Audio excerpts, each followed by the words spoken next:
Hi folks! Today we're putting a spotlight on emotional intelligence and inclusion. Why? Because these two topics will directly impact your career in some fashion. You're here, you want to be here. What's standing in your way? What might be keeping you from success? Some issues face inward. What might be some internal issues keeping you from breaking through? Things that you need to work on for yourself. And oftentimes this calls for emotional intelligence. But some issues are bigger than the individual. What are some external issues that you may face as you launch your careers? For many of us, that is an issue of not being included or valued in the workplace due to not being part of the majority and therefore being underrepresented. What can you do about these obstacles? How can you be an ally? How can we face them and get past them? I had a great conversation with our guests, Dion, David, and Jeremy. And we don't have all the answers, not even close. But I want you to know you aren't alone. And you can always find a way to face challenges that you will encounter as you launch and grow your career. But the very first step to take is to face your challenges so you can develop a plan. Today's class is an honest look at challenges, and I hope you will consider how these may impact you. Welcome to BUS 3410. I am joined by three wonderful guests to talk about diversity and inclusion and using emotional intelligence to navigate inclusion in the workspace. We have David Ortiz, Deanne Jenkins, and Jeremy Henderson-Tillexing joining us today. I'm Deanne Jenkins, and I serve as Vice President of Diversity and Inclusion for Tennessee Valley Federal Credit Union. Hi, I'm David Ortiz. I'm a Diversity Program Manager at Oracle. And my name is Jeremy Henderson-Tillexing. I previously worked in employee engagement for organizations like Salesforce.com, eBay, had my own company for a while with clients like LinkedIn and other major technology companies in the Bay Area. But recently I added to my career and became a clinical mental health counselor. I've gathered these folks together because they are very active in the inclusion space. And I wanted to tap into their expertise to share with our students how we can be an ally in the workforce, how we can face bias as we are going through our own journeys, our own career journeys, and then in general, how to include these ideas of diversity and emotional intelligence in our day-to-day existence. What is it about inclusion that makes an organization better? What do you see actually benefits organizations by considering topics of inclusion in their recruiting, in their daily practices? Well, I'll speak for organizations with which I've worked both as an employee and as a consultant in the past. And what we found, by the way, on top of study after study after study, and then after study, that proves the point that diversity, inclusion, and bringing everyone around the table is better for productivity. From a pure business selfishness point of view, when you actually bring people from different backgrounds, different experiences, different ages, the more diversity of experience that you get around the table, the better your product or your service actually is, because you're better able to serve the community that you're aimed at servicing. I would agree with Jeremy on that.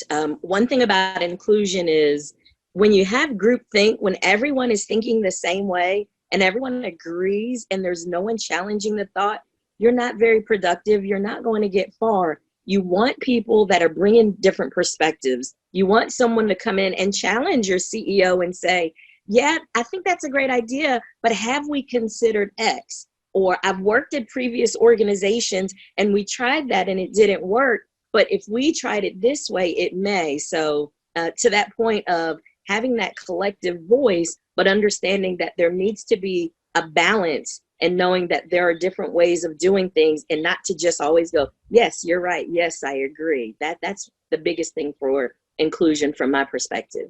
Yeah, and when you have inclusive cultures where individuals can bring their whole selves to work, not masking any components of themselves, they're just a lot more engaged. And I always ask individuals in their careers, think back to one of the best leaders you've ever worked for. More often than not, they were inclusive leaders. They sought out your perspectives. They connected with you as an individual. They valued your contributions to the team. And those are the type of leaders that you just give 110% to. Now, on the other side, if you have cultures where you feel like you have to hide certain aspects of yourself, you can't put photos on your desk, for example, of your family, whatever that means for you, you're less authentic and you're diminished and your energy level just changes in the workplace. And I always instruct individuals to go where you're celebrated and not where you're tolerated. Because we tolerate ants at a picnic doesn't mean we want them there, but you want folks who will make room for you at the table, sit with you, and lift you up. Otherwise, you're just not leveraging, from an organizational perspective, all the talent and the perspectives you have in your workforce. There's two things that you mentioned, David, that I want to touch on. So one is the idea of masking. And I feel that a lot of students feel that the transition from being a student to being a professional does require them to essentially keep some of themselves at the door. Can we talk about this a little bit, like bringing your whole self? What does that actually mean? And how can students feel comfortable with that transition to being a professional? What it means is you can show up authentically. So if you come from an underrepresented background, if you happen to be LGBTQ, if you have a disability, don't be fearful of hiding some pieces of yourself. So let's say you're gay and you went on a date with your boyfriend over the weekend, changing the pronouns, that requires energy. If you're in the office and you have a photo of your family, it's okay if you have parents of the same sex. So just being comfortable, bringing yourself to the work. And then when it comes to language, realizing there's this entire conversation around code switching in the workplace. You know, the way you engage with your friends and peers is different than how you will present in the workplace. And at some levels, you do have to adjust and adopt a more professional persona as required by the job. But I'm of the mind, just be authentic, because you're supposed to, at least for my philosophy, you're supposed to enjoy what you're doing in the workplace and who you're doing it with, because you're spending 40 plus hours in this capacity. So you might as well just enjoy the work you're contributing to the success of the organization. There is something inherent in what you're saying around finding fulfillment at work and feeling comfortable coming to the workplace as your true and authentic self, because everyone wants to be seen, heard, understood. But that also means that it's important to choose your employer, and to choose your employer wisely, to make sure that the values, most organizations have values, and one of the core pieces of work I did for 20 years is working on value alignment in organizations, to make sure that those organizations have values that match your values. So for anyone who, like myself, is a minority in the workplace, both a gender and a sexual and affective minority in the workplace, being open or unmasked can be incredibly scary and can be something that we have been punished for just being who we are. So organizations that openly have statements, we often call them diversity statements, although the language is changing slightly, but diversity statements that are highly inclusive, not just of racial and ethnic backgrounds, but also of gender and the way that gender is represented. Sexual and affective identity, I think, is incredibly important for those from my community, the LGBTQIAP+ community, to be welcomed into the workplace. So I wanted to provide an example of being authentic and true, and when you're not, how it impacts you. As a Black woman, I've always been told that I have to be more professional. My dress has to be more professional. My hair, I can't wear it in this natural state the way that I'm doing now. As time went on and as I moved up the ladder, I felt less of me and more of this corporate person that I had created. And so I was working with an executive coach once, and I said, I don't feel like I can really relate to people and we started talking about it. And she said, you're very robotic. And I see what you mean, that people aren't able to relate to you. But because I was so busy focused on providing this professional outlook and not being my true authentic self, people, they were unable to relate to me and I couldn't relate to them. And when I realized that I had to open up and just be me and be comfortable in who I was, that changed my whole dynamic in the workplace. And so it's really important to not mask who you are, to understand the role of a professional, but also to be you and be true when you come into work day in and day out. And when you are your true authentic self, people can relate and they're very, very accepting of you if you're accepting and comfortable within yourself. Yeah, and that requires a high level of vulnerability I would add, and trust. I think historically, early on in my career, individuals that stood out too much were almost not seen as a good thing. And this was in the mid '90s, before the D&I field came to be what it is today. And we didn't even have the terminology. We had diversity, but we didn't really understand what inclusion or belonging meant. Those were seen as soft skills, too touchy-feely. But now I would add that those are foundational skills. I love that you added the component, Irene, about emotional intelligence, because it is one of the key differentiators when you look at inclusive leaders. So skill sets such as empathy, discernment, self-awareness, diplomacy, even trust. How do you build trust in an environment that's mostly virtual? And again, it requires you to be vulnerable. It requires you to be focused on the relationship and treating individuals the way they want to be treated. And that requires you to get to know them on a one-on-one basis. So I'm excited about all the growth that's taken place in the D&I field. Yeah, absolutely. So David starts talking about emotional intelligence. So I want to pause right here and talk about what exactly that means. Emotional intelligence is a complex system of emotional and social skills. There are at least 5 components that we know of to emotional intelligence. The way that we define emotional intelligence is a set of emotional and social skills that allow us to be mindful and express ourselves, develop and maintain relationships, make good decisions to cope with obstacles, use emotional information in a meaningful and effective way, and finally, to manage our stress levels. How do you know if you have good emotional intelligence? Well, one of the quizzes that I like to pose to students is through the Greater Good at Berkeley. So I want you to pause a second and go to this website and take a few moments to go through their quiz. I like that quiz because it really helps us to get a grasp on how we read other people, but there's much more than reading expressions when it comes to emotional intelligence. That quiz only explored that red square there, social awareness. But good emotional intelligence requires first that blue block of self-awareness. Without self-awareness, you cannot manage your own emotions. As you see from this model, self-awareness feeds into being socially aware as well as being self-managed.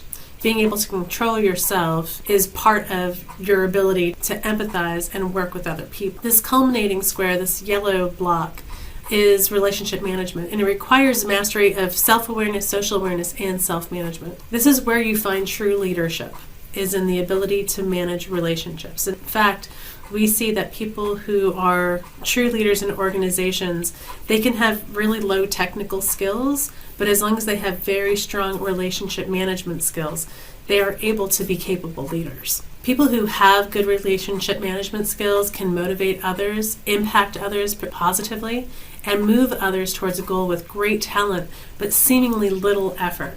I think we've all come to know at least 1 or 2 strong, emotionally intelligent people in our lives who are able to impact us in ways that other people just are not able to.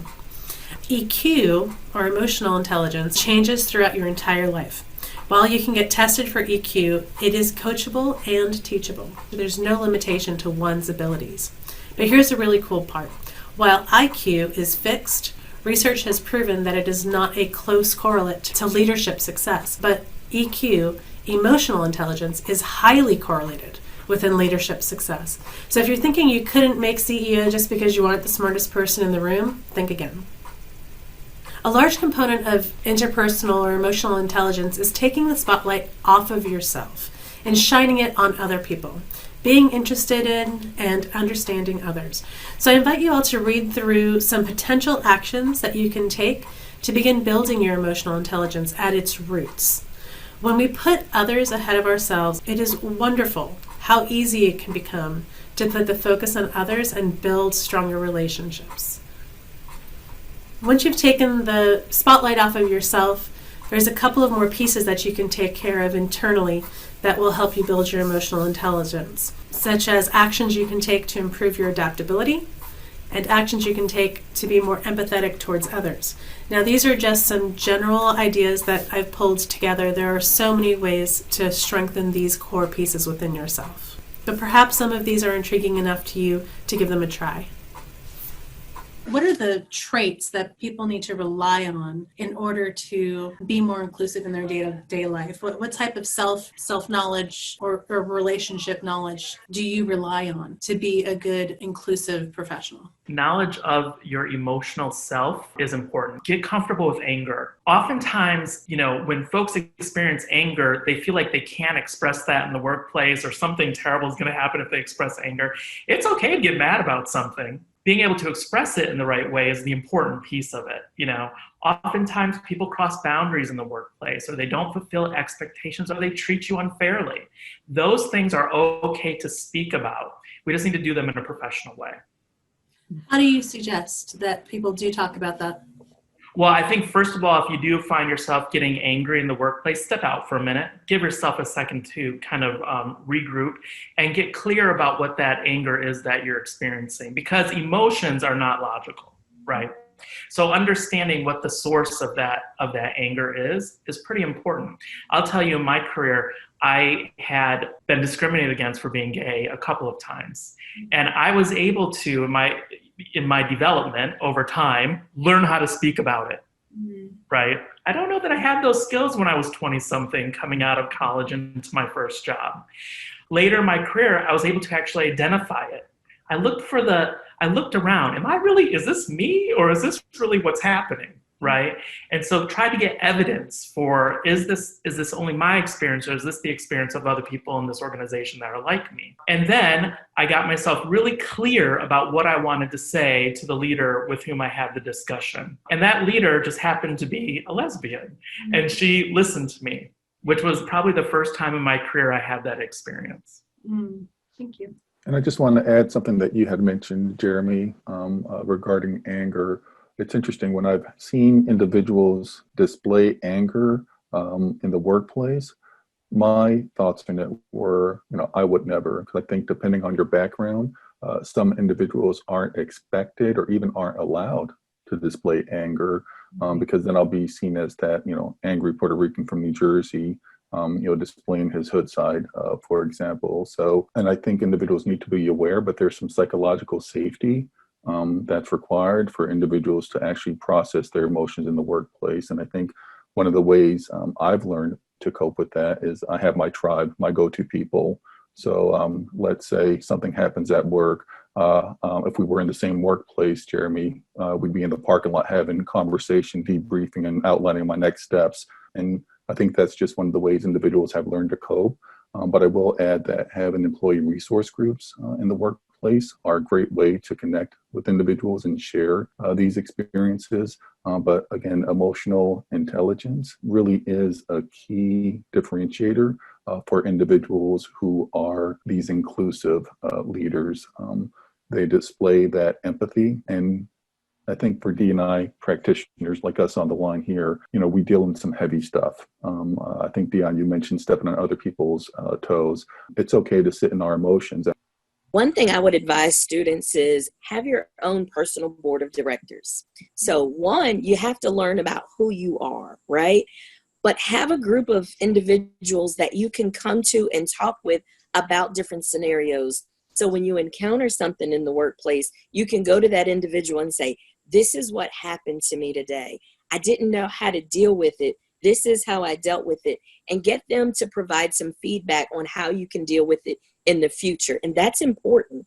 So having folks that you can talk to, it helps to have people that you can talk to within the organization, but you have to be very careful, because not everyone is going to be confidential. Keep the conversation confidential, and you have to make sure that you're not saying something to someone and then they're running back telling the people at work that you're talking about.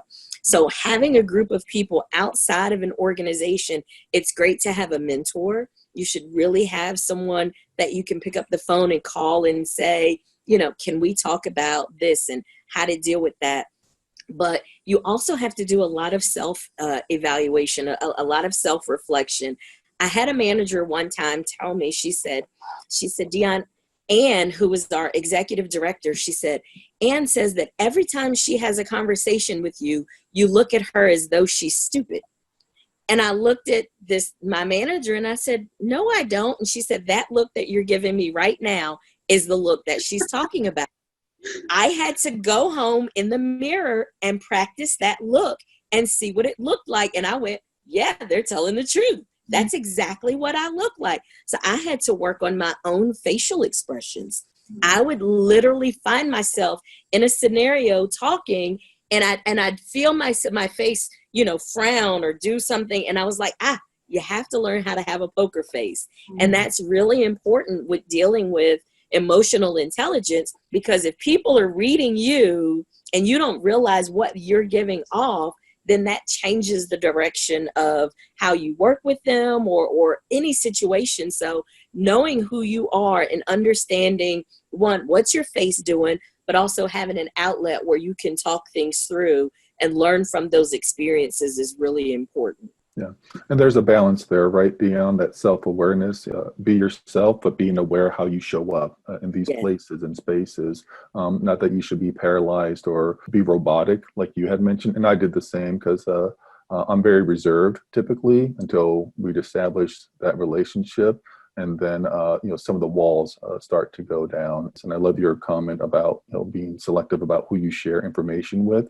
So having that outside network is valuable, because I've had experiences where I've shared something with somebody in conversation and confidence, and then a few months later it gets used against you. And then what that does is you learn not to trust in the workplace, and you really cannot build relationships if you don't have that trust.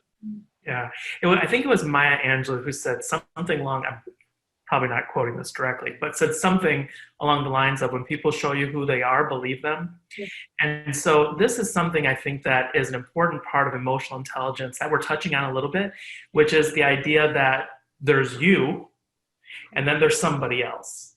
And so understanding that not everybody is going to have the same background experiences, etc., that lead them into the workplace that you have is incredibly important. So getting to know other people is a really important part of it, so that when you're working with them, you can apply your emotional intelligence to their situation. And hopefully then they reciprocate that. And I think in large part that does build trust when you do get to know other folks in a authentic and vulnerable way, as many of us have said.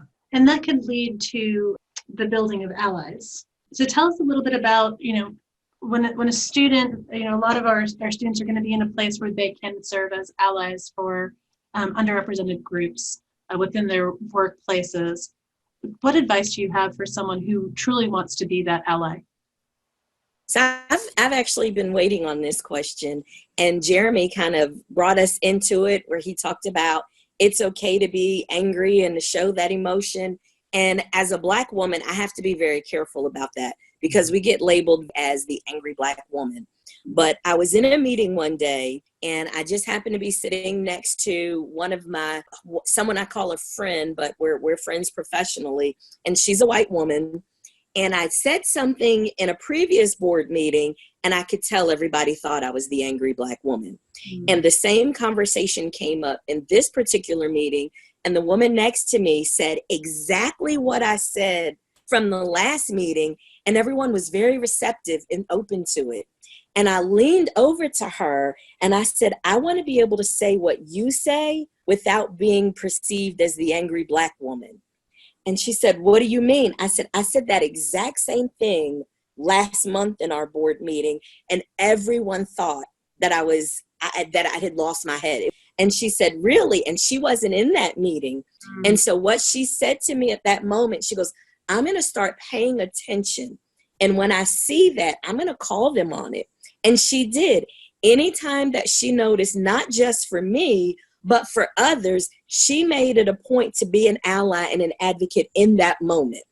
And so anytime that I would bring something to the table and it was like, oh, I don't know, she would challenge it and say, well, why not? I think it's a great idea. What is your reservation about it? And she started kind of challenging people. And even to the point we had someone that wasn't a board that we wanted to bring in on a committee. And it was a young Latina woman who said, I don't know that I'm ready to serve on a committee with that board. There are some really heavy hitters. And our board chair said, we'll teach you how to do it. And this same woman said, what makes us the experts? Why do we have to teach her? She can show us some things. That's why we're asking her to come to the table. So having someone who's willing to take that position, and she understands her privilege of being able to say whatever she wants, and she utilizes it.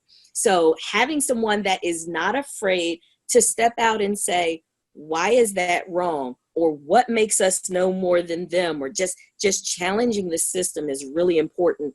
And I appreciate her, and our friendship has grown since that day, because I know no matter what, she always has my back and the backs of others when she sees the situation and doesn't agree with the outcome of what's happening. Love that example. And I just ask individuals for allyship: listen, learn, and lead. So listen to individuals from all backgrounds, from all perspectives. You've got, 2 ears and 1 mouth, which means you need to listen twice as much as you speak. Learn. What podcast are you listening to? What books are you reading? What articles and movies are you reading and looking at as well? So being intentional about having a diverse range of experiences to draw from, and then lead. The example that Dion had mentioned, being comfortable disrupting the status quo, being comfortable asking what makes you say that, or how is that different than what Jeremy just stated, and then just again practicing that power at the pause, because we're needing individuals moving from passive allyship to allyship in action. So are you taking a stand? Are you drawing the line in the sand for behaviors or things said in your presence that you just will not tolerate, and being very clear about where you stand on issues? One of the thoughts I'm having as we talk about this is that we all have the curse of knowledge and experience, and we come to it after all of these years of being in our respective industries. As we sit here and we're talking, I flashed back to growing up in this little, very small town in Michigan, and going off to college and becoming an RA. And I remember that I said something completely inappropriate in an RA, a resident, hall assistant meeting. And at the time I was called out, like immediately called out on it. And I didn't know, I really honestly, innocently did not know that was an inappropriate statement that I made. So there's a piece of this where going into the workplace, you may not know based on your background and experience. And so it's really getting clear about who you are, right? Really understanding what that is. If you're corrected, listen to it. As we're saying, like, hear that, apologize for it, and then make those changes. Part of it is just to ask for forgiveness, and oftentimes, and apologize. And oftentimes people are going to do that for you. So that's step one. Step two is then to go get yourself educated, because it's not somebody's job to teach you these aspects of racial, ethnic, socioeconomic, religious, not religious. There are tons of different intersectionalities that we have as humans, and you can go learn about them. There are tons of books on Amazon. If there's an area that has been a blind spot for you, research it. Read some books, look at some podcasts, as David's saying. Like, there's a lot of opportunity for you to do that, but to really hear it when it happens and take it in, I think is an incredibly important thing to do. And I would add, when you make an apology, make sure it's a real apology, not a non-apology. It's like, I'm sorry for those who misheard what I had stated. That is not an apology. Just own your stuff, specifically spell out what it is you had mentioned that was offensive or wrong, and then how will you stop that from happening in the future? So own your apology. Yeah. In my diversity training, I have a slide that says, educate yourself, learn everything you can, and let knowledge yield to kindness. Because oftentimes, out of fear of not knowing, we make these missteps. But the more you learn and grow, the more that you're not stepping on anyone's toes or saying anything inappropriate. But you have to learn, and you have to be willing to listen and open up. So that's a good piece. And just from a student perspective, I don't know if you all can see me while others are talking, but I'm taking notes. We're still learning in all of this. And so I'm learning from these two gentlemen on the call, and this is what I do every day. But I in no way do I act like that I know it all. having these conversations is how we continue to learn. And we have to be willing to have the conversation. We have to be willing to open up. We have to be intentional in our dialogue. And one thing that Ron Harris at Blue Cross Blue Shield always says, and I get it wrong every time I quote him, but he says, you have to reserve the right to be offended. Mm-hmm. And if everything that I say, if saying Black offends you, if saying, Latina or Latino and not Latinx offends you, you're never going to open up and learn from it, right? We have to be intentional in talking about things, but also I am willing to have myself to be corrected. I want people to say, no, say this instead of that. And I'm constantly taking notes and learning. But if we're not talking about it, we're never going to fix it ever. And so keeping it to yourself and not wanting to deal with it will never allow us to grow as a country. And that's why I think we see so much in racial tension and things kind of revolve and repeat. It's because we talk about it for a moment and then we kind of forget about it. And then it's like, oh, it's a big deal again. We have to continually talk about it and be willing to make changes within ourselves in order for us to move forward. Be comfortable being uncomfortable, because I think sometimes we stop the conversation because it appears somebody's getting uncomfortable. You need to, respectfully challenge and push through to change outcomes, and then hold individuals accountable as well. One of the ways that we can be allies to ask people how they want to be identified, right? So not every member of the LGBTQIAP+ population is going to want to be identified in exactly the same way. The diversity of gender identity today is only something we probably didn't even dream of it 20 years ago, right? Same with sexual and affective identities. Same thing when we think about folks of various racial and ethnic identities. So you can ask somebody rather than just make the assumption. Oftentimes when I'm meeting with someone one-on-one, I'll say to them something along the lines of, we're sitting here and I'm probably presenting as a white guy to you. You're presenting as this to me. Doesn't mean it's true. So we haven't had that conversation. Let's have that conversation, because there are probably areas that we have in common and there are probably areas where we don't. And on those areas where you think I'm not getting it, you can wave your hand and tell me I'm not getting it. You do not have to educate me. I can go out and get educated on my own. But knowing that can help our relationship to move along. And it's important to have someone that you can talk to and have open conversations with. And for my friends and colleagues, I tell them I'm that person. When someone wants to talk to me and they go, well, I'm not sure how to say this. And I tell them, just say it. Because one, you might be saying it the right way, but you're stopping yourself from saying it. But two, I can't help you past it if I don't know what it is. If you're beating around the bush and you're saying something and I'm misinterpreting what you're saying, the advice that I'm going to give or the direction that we'll take could be completely wrong. And I give this example all the time. When my husband and I were dating, he wrote LIG on a piece of paper. It was our very first date.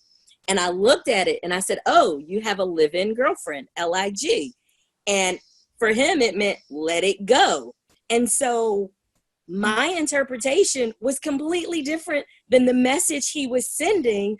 But if I wouldn't have said it out loud, I would have walked away thinking, oh, this guy has a girlfriend. And he would have walked away going, why didn't she call me after this, right? Yeah, she took let it go very seriously. Absolutely.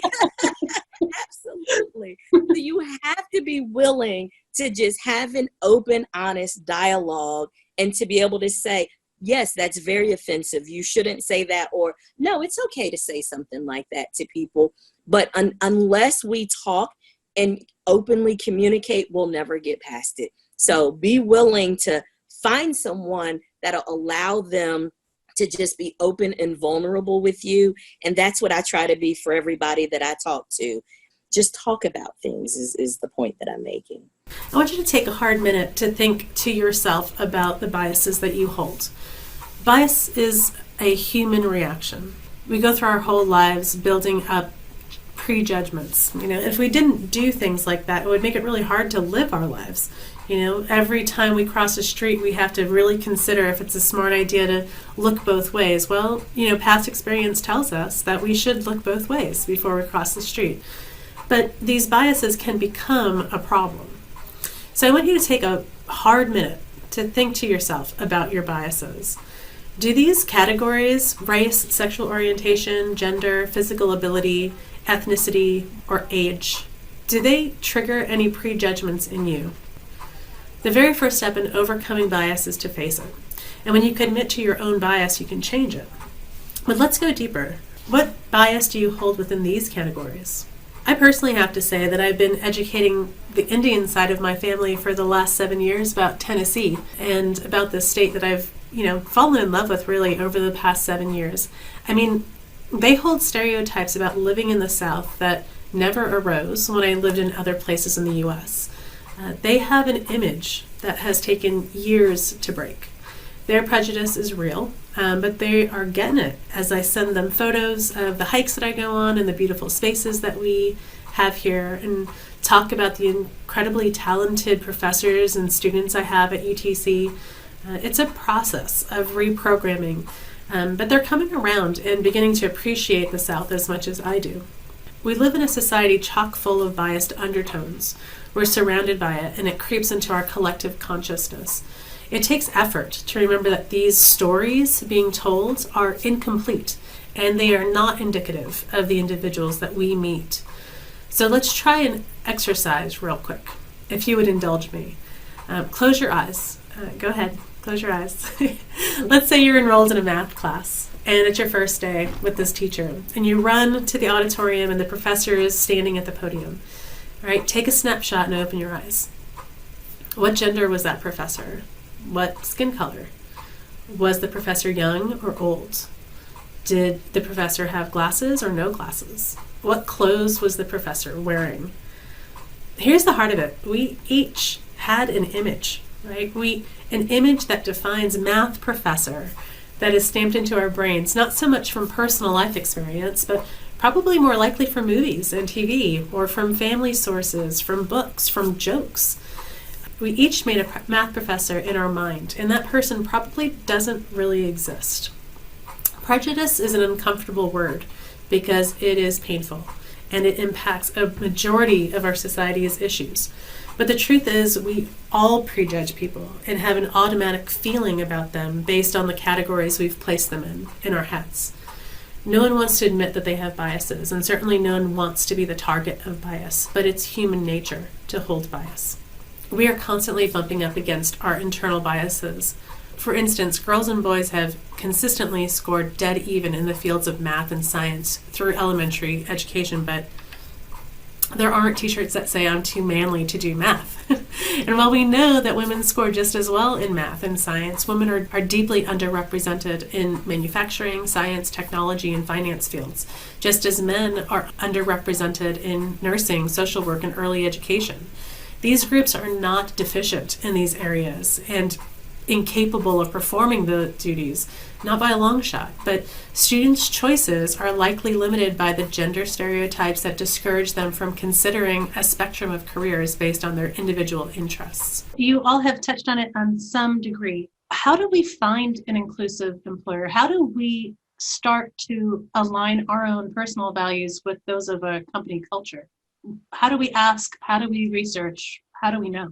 I would tell you that many companies are going to post their values openly for the public. So they're oftentimes on their website. So if you're looking at a company, let's say like eBay, eBay has a fantastic set of values, and they live to those values, hire to those values, promote to those values, give increases to those values. So you can look at values on a company's website and see, does that feel right for me? Does that look and feel right to me? However, if we're realistic, we also have to be reasonable about the fact that maybe people aren't around these organizations that do have more humane approaches to workplaces, right? And so it might mean if you're in a location that just does not reflect who you are, that could mean maybe looking in another region of the country that is also more reflective of your approach to life, right? To line those values up. So there might have to be some sacrifices. There might have to be some moves. It really depends on what you're looking for as an organization.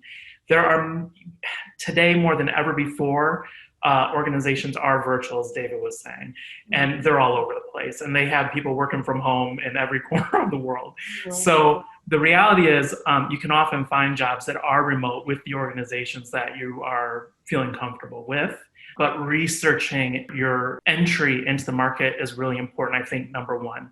Number two, happenstance is probably the biggest factor in your career.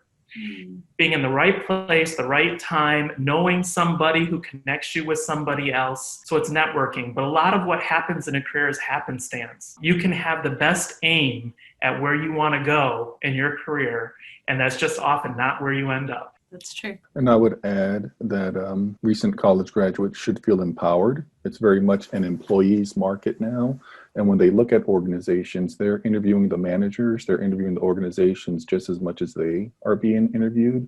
A wealth of resources available online, as Jeremy had noted, but then talk to people, make connections within the organization, check out their Glassdoor ranking, and then be sure that the organization's values align with yours. And what I'm noticing is there is very much a strong interest in D&I efforts and philanthropy for individuals who are just starting out their career. So organizations need to have some messaging in place, some videos, some ways for individuals that they can learn more about these initiatives at the organization, because people want to get engaged when they come into the organization and then see people like me at all levels. And most organizations now have some level of diversity data regarding their organization on their websites, either through a diversity report or a page. So the research and the information is out there. Individuals just need to perform their due diligence to find out what companies they would like to work for. I would also say social media plays a role as well. You can look at companies at their LinkedIn pages. What type of articles are they sharing? Are they sharing articles that relate to you? Are they sharing information that you can tell that they're aligned with what's happening in the world? Also on their social media, on their website, on their Twitter, what do the people look like? What are the organizations that they're supporting? If I can't see myself on your social media page or on your website, then that tells me that there probably aren't many that look like me. And then I want to know why. So, and as David said, you're interviewing them as much as they're interviewing you. What I challenge employees to do is have your list of questions of things that are important to you. If you want to know where they stand on diversity and inclusion, ask them in the interview. Ask them what the demographics look like. Ask them what organizations they support financially. Where are they putting their money? Because where you put your money is where your treasure is, right? That's what you believe in. And so we have a diversity budget. We're making sure we're supporting diverse organizations. If I was at an organization that wasn't putting money where the money needs to be within our community, that tells me that they don't support organizations that are truly value D&I. And so one, visual is a big thing. Our commercials, we're making sure that as you see a TVFCU commercial, there's diversity within the commercials. So because we're very intentional about making sure people can see themselves in the organization. But, in the interview process, we feel like we can't ask questions. You certainly have the right to ask, where do you stand on these issues, and get what the feedback is. And you can tell if someone is uncomfortable, if they're just, saying something just to be saying it, or if they truly value it and believe in it. So if you feel that you are facing bias as you look for a job or in interviews, in networking, what advice do you have for a student? I find that the recruiting process has been so automated lately that it helps if you have an in within the organization. So if you meet with a recruiter at a job fair, for example, get their business card, connect with them on LinkedIn. And what I find is that's helpful. So when I mentor college students and recent college graduates, let's say they applied for a job at the organization I work at, I said, send me a message on LinkedIn let me know what job number you applied for and give me a copy of your resume. And what I then in turn do is connect with the diversity recruiting program manager, mention, hey, I met this student at, University of Tennessee, Chattanooga, for example. They applied for this position. Could you please review and forward accordingly? I find that helps. But when an individual experiences bias, I encourage them to speak up and just ask a question and practice the power of the pause. Either what makes you say that, and then stop and see what the individual says, or why do you ask, ? And then wait for their response. And what that does, I find, is makes the individual aware that they said something they probably shouldn't have said.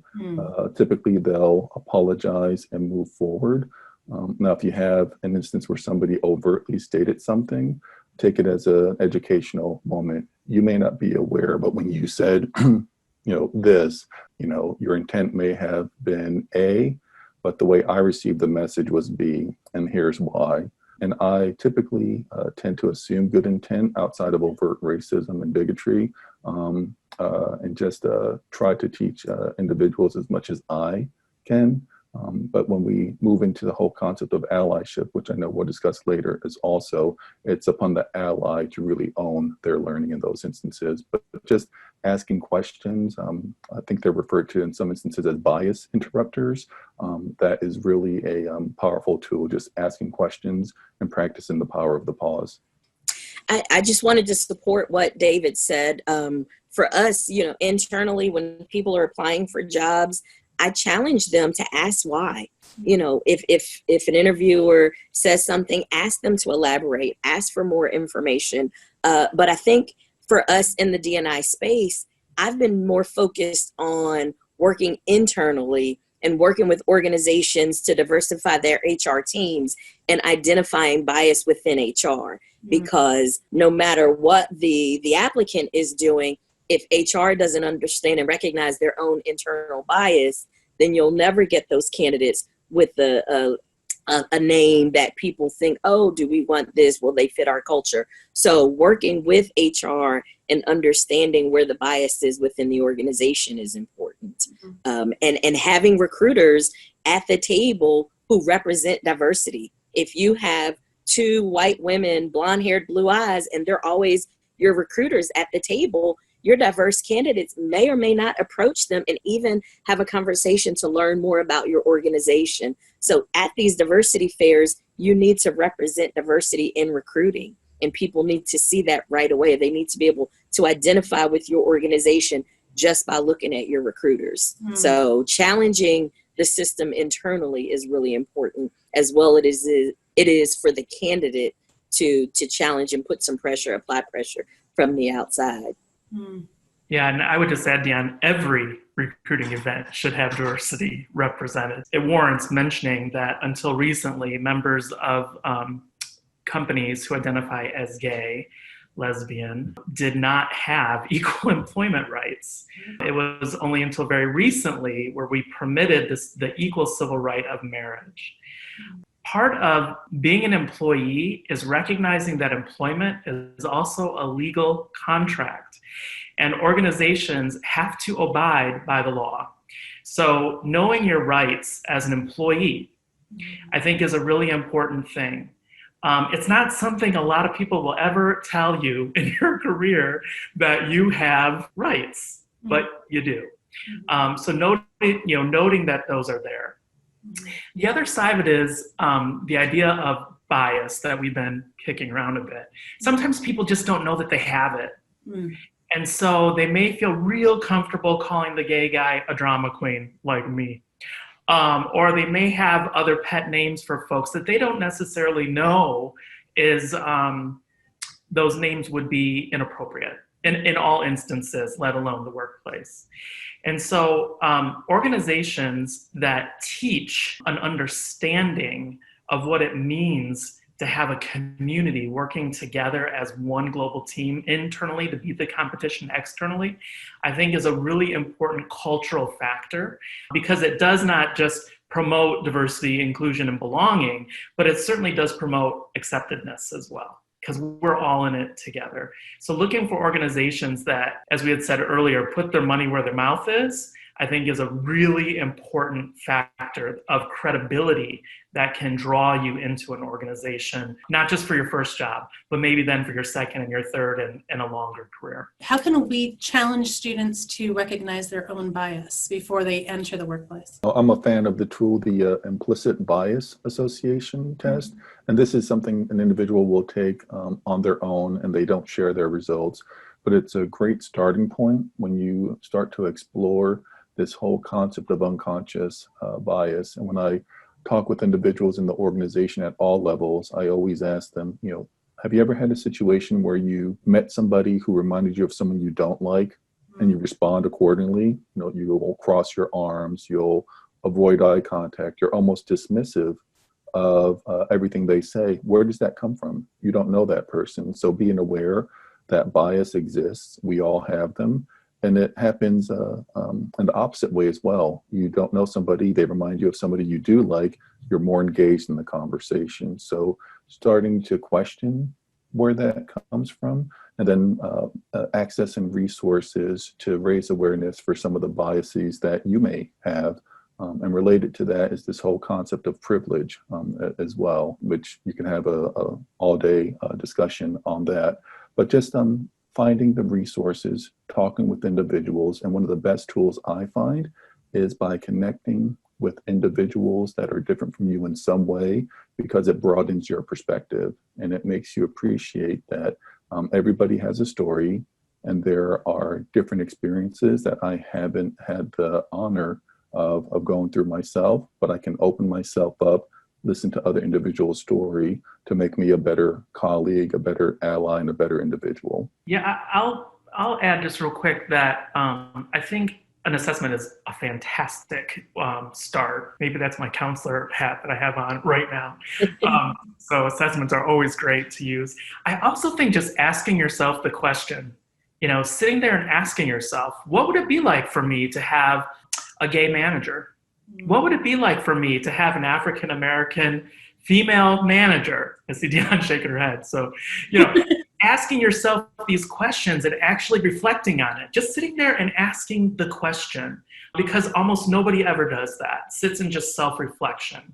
I'd say if you've ever had the statement, well, I can't be X because I have a friend who's Y, that's probably an area for you to think about, because there's some sort of privilege that's popping up there, right? Yeah. Kind of going through those two pieces and then looking at your assumptions, right? Your behavioral assumptions. So I'll give you an example. I have this dear friend. Every time she and I walk to a door, she waits for me to open the door for her. Mm-hmm. And I wait for her to open the door for me. And so, she has a gender assumption, a heterosexist gender assumption that I'm going to open the door for her because she identifies as female. I don't participate in the world in that way. So ultimately, those three kind of pieces, asking yourself, what would it be like, kind of looking at what do I say, right? Our verbal behavior and then our physical behavior could be really helpful in identifying some of those biases as well. So Jeremy, you bring up a good point. I am that woman that walks to the door and waits for the man to open it for me. And what I have found is in my personal life, it happens every single time. The men open the door, but professionally, men don't always do that. And so I had to learn that when I'm at work, I just need to start pulling the door and not assuming that every man is going to open the door. But I had my own internal bias in that. But I train on bias. I do unconscious bias training. But the one thing that I would challenge students to do is look around you. Look at your friend group. Mm-hmm. Who are you friends with? Do you have any friends in the LGBTQ community? If you're white, do you have any friends that are Latino or African American? If you're a woman, are all of your friends women? Do you relate to men? So look around you personally and see who you surround yourself with. If everyone looks like you, walks like you, sounds like you, likes everything that you like, you probably have a lot of bias that you may not even recognize. Okay, I try to have a very diverse friend group. Go ahead. Let me challenge you on that. So I think some students would say, well, They're just the people who like the same things that I like, and we like Right. the same. Yeah, so doesn't it make sense that they're my friends? What would you say to that? Absolutely. But how are you all growing if you only like the same thing? If you're hanging with a group of friends and all of y'all like pizza and everybody's only going to eat pepperoni pizza every single time you go out to eat, man, you're missing out on that pizza, that veggie pizza, or you're missing out on that chicken or the tacos, or you're missing out on some great Indian food or Thai food. And you're never going to grow if you keep yourself in this comfortable bubble where everyone is just like you. I like to grow. I think the diversity in my friendships and in my colleagues and those that I explore, I'm going to listen to different music. I want to challenge it. There is music that I absolutely hate, but I'll challenge myself to listen to it to see why do others appreciate it. And then I can hear what they're appreciating. But I'm going to learn from people who are not like me. Do I like my comfortable, safe bubble where we're all the same? Absolutely. And is there a time for that? Absolutely. But at the end of the day, especially as a professional, the only way you are going to grow and function in the workplace is if you learn how to be around people that are not like you, and you learn to see things from someone else's perspective. But what I'm hearing you say is psychological flexibility, right? So this is really about having openness to experience and being able to, accept thoughts and feelings and bodily sensations as they come. And anxiety itself, so the production of those is anxiety. Anxiety itself in the human brain is a sign that we're learning. If we don't experience anxiety, we're actually not learning anything. And so if you're not going to experience anxiety in your career, you're going to push it away and feel like that's a bad feeling. We're not going to talk about anxiety, feel it, deal with it. You might find that your career is actually stinted. If you can be open to feeling the wild kind of experiences of emotion that come, you're probably going to go a little bit further. But it does require you to learn how to manage yourself emotionally. Yeah. I like that. There's a discomfort that comes along with growth, and looking like I didn't start out wanting a career in diversity. It just happened. I think that happens with most diversity professionals. But I do recall my college experience, birth of the internet, had the most diverse group of friends I've ever had in my life. And it required a lot of self-assessment, self-awareness. And then my curriculum opened me up to new things also, religions of the world, various diverse writers from across the globe. And it made me realize everybody has a story, but we were learning from each other. First time eating falafel, first time engaging with friends who were Muslim or Hindu, experiencing and connecting with individuals from Greece and other countries. And again, we had a blast, but what it did was broaden my perspective and just made me realize the way I did things was just one way of doing things. There are so many other avenues and ways that people process information, their perspectives. And if I just sat and listened, I'd be enlightened with that perspective also. Build up your toolbox to knock down bias when it arrives. And why is this important? Well, frankly, making better choices in the future about eliminating bias and creating a more equitable world starts with every individual, those in this classroom, and those you will meet in our city, making a conscious decision. And what is this decision? In order to eliminate bias, we have to talk about it. These can be uncomfortable conversations, but they are liberating because they will increase our knowledge about those that we conceive of as other. And through this understanding, we will make more civilized decisions about the way that we treat each other. How do you overcome your bias? Here are a couple of ideas that you can take into consideration. So I hope that you'll read through them. But the first step is acknowledging that you have it and that you want to change it. And I'm telling you, every single one of us has bias. It's a little bit shameful and it's hard to face. Once you face it, you can overcome it. Now, what happens when we see bias coming from others? Much of bias is not overt. It's delivered through what we call microaggressions. So when you see these micro inequalities coming out, call it out. Tiny prejudices hurt. If you hear hurtful language about a group of people, you can easily, ignore the comment and turn away, but you can just as easily say, oof, that hurts. Remember that staying silent reinforces these unfounded beliefs, and your lack of action will haunt you. I promise you. You will think about the moment that you did not stand up for what you know is the right thing to do. And frankly, just being courageous is important when you're facing bias from other people. It's hard to stand alone. It's hard not to laugh at a joke when everyone else is laughing along. I know some folks may have bias aimed at them. How can you address this? Well, I think one of the things to remember is that people are trying, and sometimes they just need to hear a new story, a story that's different from the one that they've been told. So you can start by distinguishing yourself, being the kind of person that others can admire and convince them through your actions that you just hold yourself to every day. Being a good person may be enough to shift opinions. I know it's a lot of weight and it's not fair, but that actually can make a big difference in changing the opinions of others. I think this third bullet is the most important to me.